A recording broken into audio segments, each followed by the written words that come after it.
Nitong August 10, 2023, sama-sama nating inilunsad ang Year 3 ng EcoProject, Kilos Kabataan para sa Kapaligiran sa lungsod ng Quezon City. Ang face-to-face kick-off ng EcoProject Year 3 ay ginanap sa Rosa L. Susano, Novaliches Elementary School na dinaluhan ng daang-daang mga mag-aaral, magulang at guro mula sa Quezon City. May mga interactive booth ang Breeze at Domex kung saan merong mga palaro at papremyo.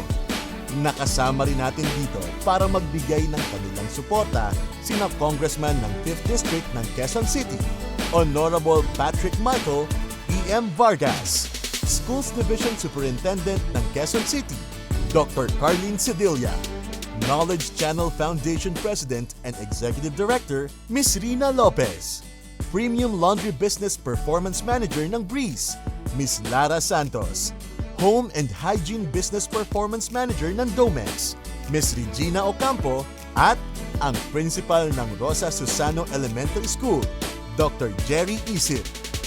Namahagi rin ang mga gift packs para sa 12 pilot green schools mula sa Breeze at Domex bilang parte ng EcoProject. Pagdating ng hapon, ginanap naman ang EcoProject Year 3 Memorandum of Agreement signing ng Knowledge Channel Foundation at Unilever Breeze Philippines sa Rockwell Business Center, Ortigas. Nagbahagi rito ng mga mensahe sina Ms. Rina Lopez ng Knowledge Channel Foundation, Ms. Vanessa Ong, Home Care Philippines Lead ng Unilever, Ms. Lara Santos ng Breeze, Ms. Jessica Mateo, Education Program Supervisor for Science para sa DepEd Marikina City, Dr. Marivic Almo, Education Program Supervisor for Science para sa DepEd Taguig City and Pateros, at si Dr. Maria Teresa Namoro, Chief of the School Governance and Operations Division para sa DepEd Quezon City.